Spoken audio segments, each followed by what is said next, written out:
Here we are at the finish line of 2019, dredging along like half a zombie in a marsh, and it's finally time for my top 5 video. The rules are simple. There are 3 categories, starting with the worst, which had no shortage of supply. Then we have the boring, arguing which one nearly put me to sleep the hardest. And of course the best films that are worthy of my praise by both being damn well made movies and enjoyable. Something that is apparently difficult to execute in Hollywood's almost capable hands. Also, we'll limit this to the movies I made reviews for or were in my catch-up video. Alright?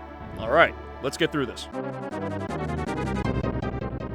There were so many terrible movies this year you could pack a salt mine. One such film was Hellboy, being a reboot but lacking all the fun, whimsy, or intellect of Del Toro's version. The CGI looked like everyone was made out of jelly, like the blood effects were ripped from God of War. The world tried to be more like the comics, which reminded me of Berserk for about 5 minutes before Hellboy started whining again like a little bitch for the millionth time and made me want to hold the grinder on his horns until I went through his skull. Help, police, murder. That is the exact tone of sarcasm someone should have when they describe Black and Blue to anyone curious about it. Yet another TV series that had way more budget to spend than the average episode of Law & Order. This film takes almost 45 minutes to get going, and you know how everything is going to play out like you were Bonnie and Clyde going to see Romeo and Juliet. 5 movies were fighting for this spot, and quite frankly, this is kind of a throwaway pick. Godzilla is more entertaining than it is good, with the tree-hugger message of humans are a plague business that makes me want to chop down a forest out of spite. Midway's edits and pacing reminded me of Buffy Season 1. John Wick runs out of steam like Wick himself after the millionth goon. And Endgame sacrificed almost all substance at the altar to buy more fireworks than China has produced in its history. That is, until the CEO over at Warner's hit the in case the DCEU sucks for too long break glass case and got someone to make Shazam, which has the heart and consistency of Sam Raimi's Spider-Man, so that's a thing.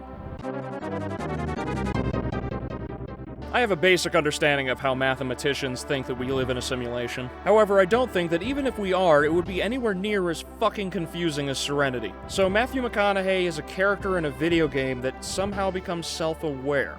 The kid programmed him not to be, but also programmed an NPC to tell him that he lives in a game so that he could kill the abusive father in the game, which acts as the kid building himself up to defend his mother in real life? Oh, fuck it, please, just do to me what you did, John Connor.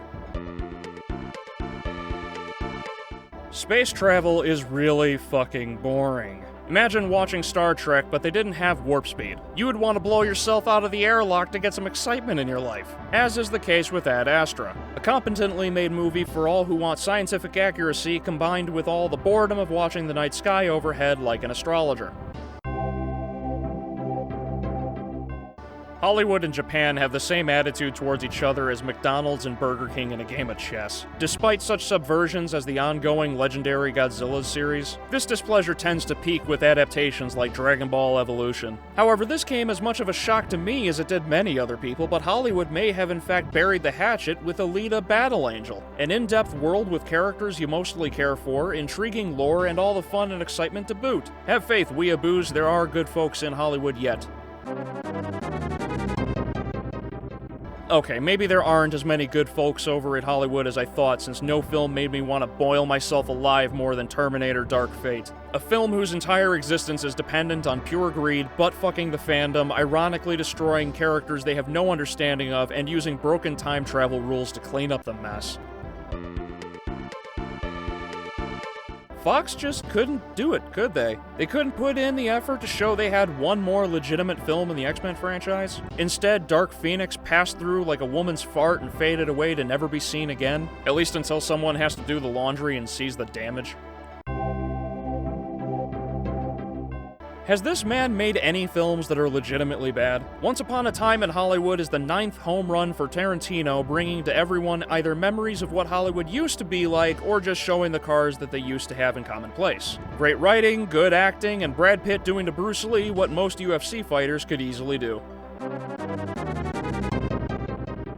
This is perhaps the most divisive movie of the decade in the literal sense. Star Wars: The Rise of Skywalker has split entire communities like its own fandom, like the argument of which console is better. And it tanked so bad in the critic reviews that even Rotten Tomatoes' own shills couldn't let the numbers drop any lower and have frozen the tomato meters for both since the film came out. The audience score hasn't changed 1% since roughly 10,000 reviews. And the film left us with more questions than an SAT.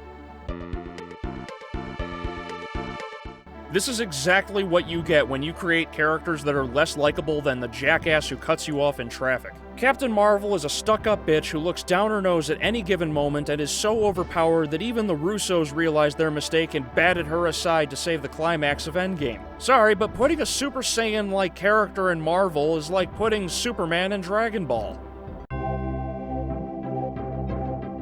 Just like Once Upon a Time in Hollywood showing people some great cars, Ford v Ferrari decides to try and one-up everyone with not only cars, but what happened when Ford pulled their head out of their ass and decided to put their best foot forward. And that best foot forward managed to shut down Ferrari with raw American muscle to show the world Ford is no joke, at least until the 90s.